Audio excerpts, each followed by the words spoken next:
Number 8 study guide puzzle piece is the first one that is requested.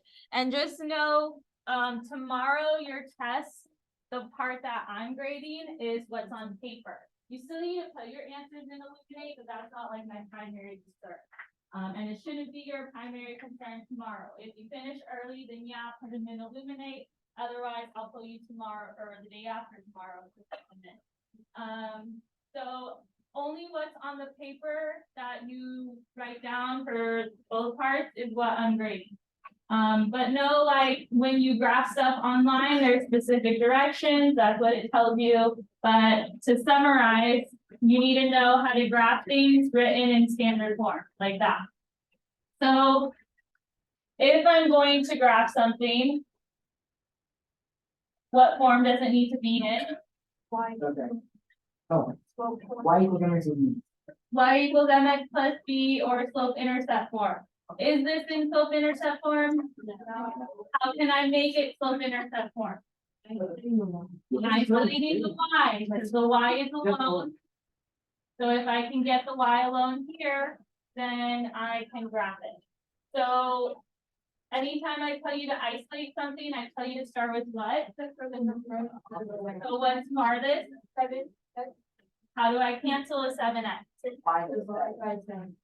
Subtract 7. Oh my God.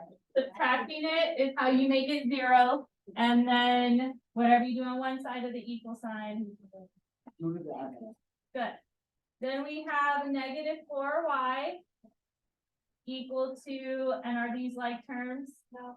No, so don't combine them. It's not 21 or anything like that. But I am gonna flip flop them so that it looks more like mx plus b. So still the 7x is negative, the 28 is positive. I just changed the order. Good so far? Mm-hmm. Now the y is still not alone. How can I get it fully alone? Minus what y is. Hold on real quick. I forgot to mention this. Now that I'm teaching, you need to put your headphones away. So no more headphones. Period. Anyway, what's opposite of multiplying negative 4? And whatever you do on one side. And make sure you do it to both terms on the other side. So then the y is now alone. Is it okay for slope to be a fraction? Yes. You just want to have it be a simplified fraction. What happens to the negative divided by negative? So it's 7 over 4x. And then 28 divided by negative 4 is negative. So this is what I need to graph. And when you graph, what do you graph first? Y. My y-intercept, which is negative 7. Good. So this would be whatever the y-intercept is. So negative 7. So I'm just going to kind of sketch it here. From the origin, go down 1, 2, 3, 4, 5, 6, 7, and then you have a dot there. And then use your rise over run to plot your next dot. So going to the positive, up 7. 1, 2, 3, 4, 5, 6, 7, and then your run is always to the right. And we're going to the right 4. Put enough to where we can make a straight line. Right, so that's what you'll have to do. That'll be where 2 points for having the correct slope and y-intercept graph. And then additionally, it asks you to identify the x-intercept. So what is the x-intercept? Good. How do you write that as a coordinate? 4, 0. Good. All right, so x-intercept is where it crosses the x-axis. That's also something you'd have to identify. Good there? Okay, so when it says which of these could be one of the possible starting points, which one? 0, 7. 0, negative 7, yes. And then which would be the what? X-intercept? 0. Okay, good. Any others from either practice test? Mike, okay? I think it's number 4. Number Study guide. the puzzle piece? Yes. Okay. So this one, A child wants to start saving money, the parents gave the child $1 to start, and then the child saves $2 per month. Put X's where the points would be and leave the rest blank. So the child starts with $1, so $1 to start, and then 2 per month. We could make this a slope intercept form type thing and graph it, but it's really not like that hard, so you don't really need to. So the axes aren't labeled. You would need to know what each axis represents. So we're comparing money saved to number of months, right? Everyone agree that those are the two things being compared? So the y-axis would be money saved or number of months? Money saved. Money saved, because that depends on what? Good, so I'll put number of months. But yeah, time is usually on your x-axis, so number of months is on my x. The money saved depends on how much time has passed. So how much has this child saved at 0 months? One. Good, why? Because they put saving once. They gave him $1 to start with, so that would be your first point. Then at 1 month, how much money does he have? 2. No, 3. He would have $3. So we started with 1 and then 2 per month. So after 1 month, you have 3 total. What about at 2 months? How much does he have? 5. Good, that's 2 additional. And then at 3 months, how many does he have? 7. Probably like 7. Good. Then at 4 months, how many would he have? 9. 9, but that's off our graph. So that's all we can plot on the graph. Make sense? Good question. Any other questions? Bailey? Number 6 on this one. Number 6 on this one. I was telling my other classes that there should really be no missing study guides at all, because we do a lot of it together. But Bob is trying to figure out his cost for producing snow cones. The following function describes his cost. So we have an equation and a graph. Bob uses this function to model the weekly cost in dollars of producing X snow cones. Select all the values of X that are reasonable for Bob to include in the domain of this function. When it says select all, what does that mean? Like all that's Select all of your, yes, select all that's possible. So look at every single option. It's not just gonna be one, or it could be one, but you have to look at all of them before you decide that. Now, this axis is not labeled. You need to know what the X's are representing and what the Y's are representing. So this problem is asking for a reasonable domain. Domain refers to all the what? Axis. Good. So yes, domain is all your X's. What would the X's represent in this situation? Weekly cost. The No. Number of snow cones. How do you know, Bailey? Because it says, Good, you guys see that? It tells you. But even if it didn't, you should be able to figure it out, because we're comparing number of snow cones to how much money it costs to produce the snow cones, right? So on the y-axis would be the cost. But number of snow cones is our domain, so we're gonna look for a possible number of snow cones that can be sold in our option. So then down here, is it possible to sell 0 snow cones? Yeah. Yes. Is it possible to sell 3 snow cones? Is it possible to sell -3 snow cones? So then don't take that one. Is it possible to sell 2.5 snow cones? 20 snow cones? -10 snow cones? And 1/5 of a snow cone? So those are the only reasonable ones. Yeah, all whole numbers bigger than 0, because you can't sell a negative snow cone. Yes. All right, any other questions? Number one on this one? All right. So it says, why is this graph not a function? Look at it. Would you say because the graph extends only in one direction? Is that why? What is the reason that something becomes not a function? When it folds. Yeah. Okay, so when it fails the vertical line test, or, When it curves. no, you can have curvy lines that are functions, I'm curvy. When it. like this. That's a function. That's a good one. But what's the other reason? Like when it's not on a graph, how can you tell that it's not a function? Well, you can have stuff that's more than one line that is still a function. More than one Y follow. When there's more Y's than X's.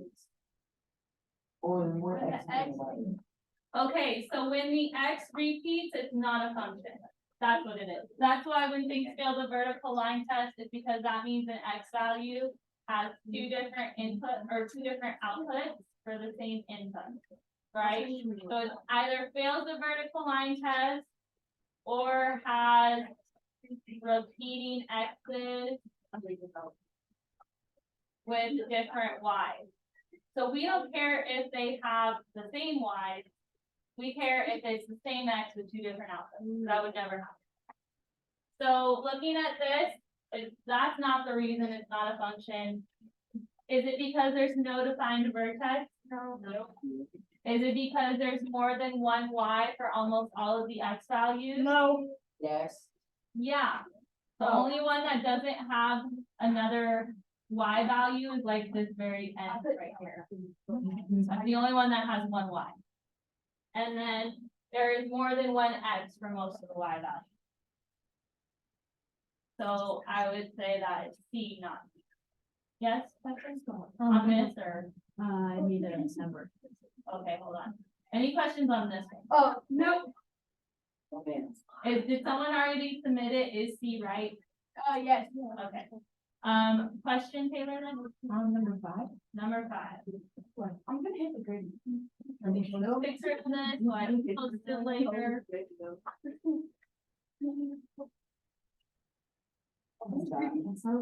Okay, number 5. This one sounds weird, but it's really not. It's having you attach the correct slope. But either way, it says L is looking at graphs of functions that move 2 units in the negative x direction. So is that left or right? Left. Right. So 2 to the left, because that's the negative x direction, right? And then they move 3 units in the positive y direction. So would that be up or down? Down or up. Up, yes, that's the positive y direction. So here's a few strategies you can go about it, and then I'll show you the one I thought of and think that helps you. So from your y-intercept, let's try going left 2 and up 3 and see if it touches the line. But pay attention to how they're numbering. How are they numbering? By tens. No. How much is each tick mark? 2. So good, 2, 4, 6, 8, 10. Be aware of that, not by 1. So go from your y-intercept, left 2, up 3. Is that on the line? Yes. Okay, see if it keeps working. Left 2, up 3. Is that on the line? Yeah. So A is an answer. You check the next one. From your y-intercept, go left 2, up 3 would be here. Is that on the line? No, then don't click B. Check C.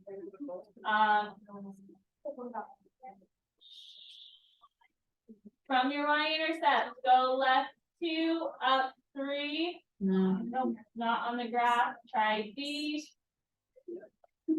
From your y-intercept, go left 2, up 3. Is that on the line? Yes. Okay, see if it keeps working. Left 2, up 3. Good. So D is also an answer because it says select all. So that's why we're checking all of them. And then the last one. If from my y-intercept, I go left 2, up 3, is that on the line? So. So then it's just the A and B option. For me, I looked at it more like slope. What slope, what over what? Oh, right. Yes, it is rise over. Rise. And then since my rise is going up 3, I did positive 3. And then left 2, that's negative, that's in the negative direction. But anytime that there's a negative, it affects the rise. So really it gets bumped up to the top. And that's the slope that matches A and B. That's how I compared it, but you can just read the directions and do what we did. I think that might be easier for you. Questions? Oh, Right, okay. number 3 on this same one. Okay. Come on. That's my fault. I'm sorry. It's all right. Okay. I'll do better next time. Ferdinand Freight Company charges a flat rate of $2.50 plus 1.25 per pound to transport freight to the metro area. Cost is represented by the function below, where W is the weight of the freight in pounds and P of W is the cost given the weight of the freight. So how much does the company charge to transport freight weighing 2,000 pounds? So that 2,000, what am I gonna do with it? Plug it into all the W. And why the W? Out. Because it's pounds. That's why. That's the increment for the weight. C of W is the cost. But W alone is weight, so that's why I'm plugging it in for all the W. So then you get something that looks like this. 250 plus 1.25 times 2,000. Do I do anything to the left side? No. That's just function notation, and just telling you we plugged in 2,000 of function C. On the right side, you could put that whole thing into Desmos, or just know your order of operations. Sam, stop talking.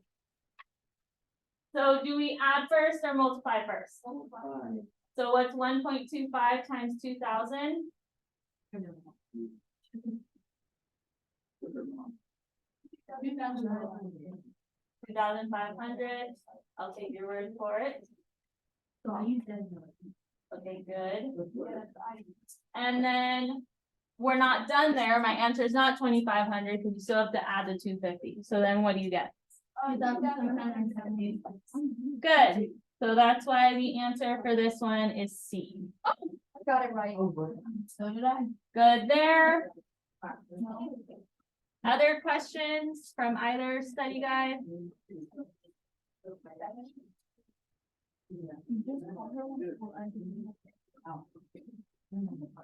Going once.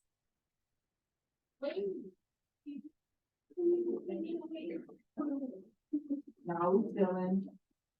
We're good, thank you. Yeah, I'm sure. There's a couple hard ones in there that everyone's asking me. 11 is a good one to go over.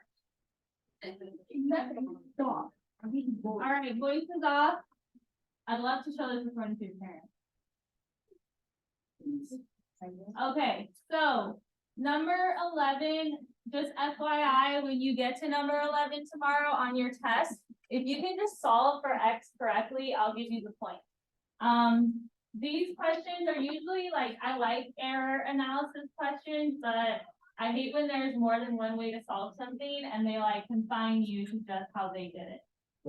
So whatever, we'll just solve for X and then we'll compare it to their step. So really you should be identifying what step is incorrect. So first, look at what we have. We have two fractions, both of them with variables at the bottom. So first thing I'm gonna wanna do is probably break up the fraction. How do I do that? Not divide. Multiplying by the reciprocal would be making it cancel out to 1. I don't wanna do that. I don't know about. Like that. Oh, you're saying like make a proportion? No. Oh, no, he's saying cross That's the not a bad fraction. idea, honestly. Dr. You can Black. do that, but Oh, why two? no, that works, but let me just Why? multiplying by what would cancel, would make it not a fraction. Multiplying by the denominator. So that's what we're gonna do. I'm gonna do it one at a time because there's two fractions. So, multiplying by the denominator breaks up the fraction on the left, but it's a rule that whatever you do on one side, so do it to both sides. On the left, I just have the 4. On the right, multiply that out. Remember, just multiply straight across. What's 5 times 2x? 5. No, 5 times 2x. 10x. And then that will be over 3x minus 2, because that would be times 1, right? So that's what we have. Questions on that so far? No. All right, now we want to break up this fraction. So how do I break up fractions again? Multiply by the denominator. Because if I'm dividing by 3x minus 2, multiplying it by the same thing would cancel it out, right? And then whatever you do on one side, you do to the other side. Guys, just wait for me to ask a question to talk, because it makes the recording all long. So then this cancels out on the right side. I just have 10x. On the left, we need to multiply this out. I know it looks weird, but it's just distributive property. What's 4 times 3x? Good, 12x. What's 4 times negative 2? Now look what we have here. Isn't that the same as what they have? Yeah. Now, in my opinion, there's like at least 3 steps before we even do that step. So whatever, that's just how they do it. Just if there's a difference, then that is where the mistake would have been made. So keep going, let's keep solving. Notice that in their next step, they have the variable on the left side. So let's move the 10x to the left side. How do I move it? Good, and whatever you do on one side, and I'm lining it up with the like term. What's 12x minus 10x? So I have 2x minus 8 equal to what? Good, because that's what it equals. Now, keep isolating. Would you get rid of the 2 or the minus 8 first? And how do you get rid of it? Whatever you do on one side of the equal sign, I get 2x equal to what? 8. Now, is that what they have here? No. So they made a mistake, right? We didn't, did we? So that is what you would type into the box.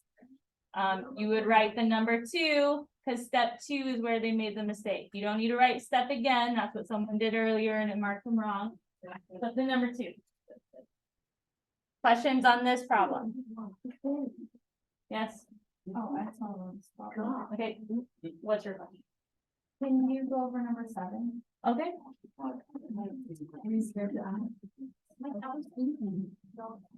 There's also another one on here about area. You guys know how to find area of a rectangle, right? We'll make sure you guys know before tomorrow. Yes. Okay, node length times width.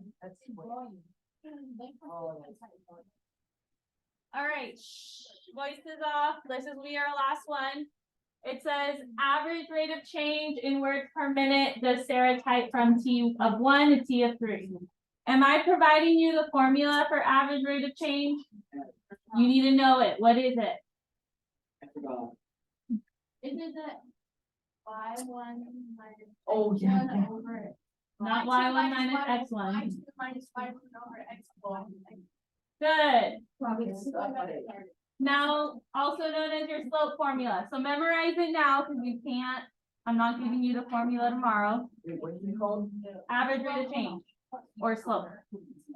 Now, The average rate of change can vary depending on what portion you are looking at. So you have to read the problem and know what portion it wants you to look at. So what does it want us to look at?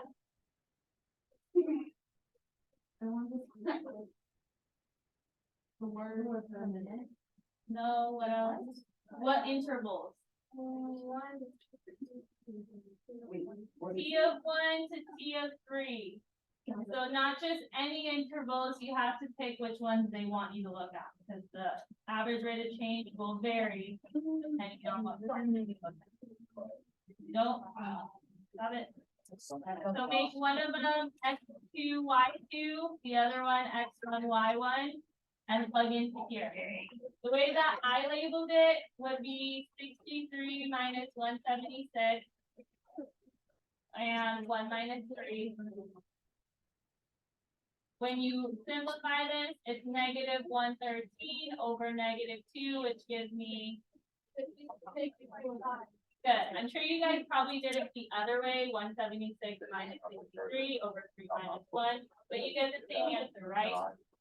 Minus this rounded to the nearest tenth already, like it wants it. Yeah. Yeah. All right, questions? Comments? Sure. Oh, wait, yeah, we're second. Okay. You don't have to.